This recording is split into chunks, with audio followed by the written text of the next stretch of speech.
The Prodigal Son from the Bible.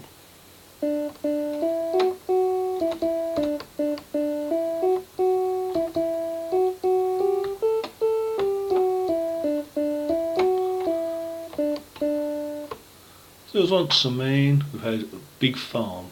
This man was very rich and prosperous. This man had 2 sons. The eldest son was a good worker, worked very hard for his dad and did everything his dad wanted him to do. The younger brother, I'm afraid, was rebellious, and he didn't really want to work on his dad's farm. He heard of a country a long way off where people kept saying to him, if you go and live in that country there, you'll make a much better life for yourself than you will working on your dad's farm. One morning this young man said to his dad, look Dad, I don't want to work on your farm anymore. I want you to give me my share of the money so I can go to this other country where I can make a better life for myself. Well, his dad gave the boy the money and off he went. And for some time he was living a good life. He was going to parties and making a lot of friends, but his money was running out, and every time he tried to invest his money to make more for himself, every investment failed. And slowly but surely his money ran out, and all the friends that he'd had, they left him. They didn't seem to want to know him anymore. This young man was getting into debt, and all he had in the end were the clothes he was wearing. He was trying hard to find work to make money, but every job he tried to get, he was turned away because so many people were looking for work. He finally got a job looking after pigs, and it was a horrible job. The pigsty smelt awful. He was always covered in mud and slime, and he was hardly getting anything to eat at all. Even the pigs were eating more than he was. He even tried eating the pig food. Now how horrible is that? One morning he thought to himself, here's me starving to death, and my dad's servants are doing better than I am. There's only one thing I can do now. I'll go back to my dad and say, Dad, I've made a real fool of myself. I've squandered my money. I've insulted you. I know I can't be your son anymore, but would you please let me work for you as one of your hired servants? Well, this young man started a long journey home. The sun was beating down on him.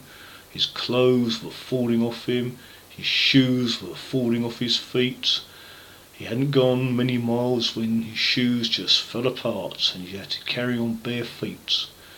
He had to stop and find berries to eat and grass to eat. Occasionally someone would give him some scraps, but he kept walking. He was hot and tired and dirty, but he just kept walking until he came within sight of his dad's house. His dad was watching for him, and he saw him coming a long way off. And he ran to the boy and threw his arms round the boy. And the boy said, Dad, I've made an absolute fool of myself. I've squandered my money. I've nothing left at all. I know I can't be your son, but would you please let me come and work for you as one of your hired servants, Dad? That's all I want. And his dad said to him, my son, I love you, my son, and I've been waiting so long for this moment. And he said to his servants, bring a robe, put a ring on his finger, and let's put some shoes on this lad's feet. The young man took his dad's arm, and him and the servants helped the boy in.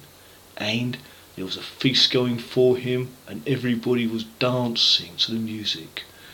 However, the elder brother was working out in the fields, and he heard all the music and the merrymaking, and he said to one of the servants, what's happening? What's going on? And one of the servants said, haven't you heard the good news? Your brother, the one we thought was dead, has come home. He's alive, and everybody's celebrating.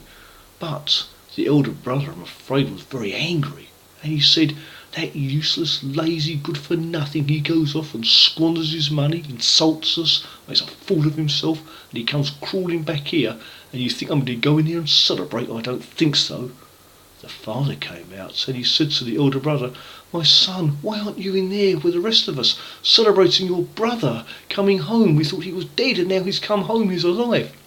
And the elder brother said to his dad, Dad, it is not fair at all. All this time I've been working for you, working my fingers to the bone, and you've never allowed me a feast for my friends, and that useless good-for-nothing who's gone off and squandered his money, insulted us all, has come crawling back here, and you think I'm going to go in here and celebrate with him? I don't think so. And the dad was very, very sad. And he said to the older brother, "But my son, you're always with me. Everything I have is yours. Can't you be glad that your brother has come home, son?" Well, I don't know about you, but I think the elder brother should have been glad, and I hope you would have been too. God bless you.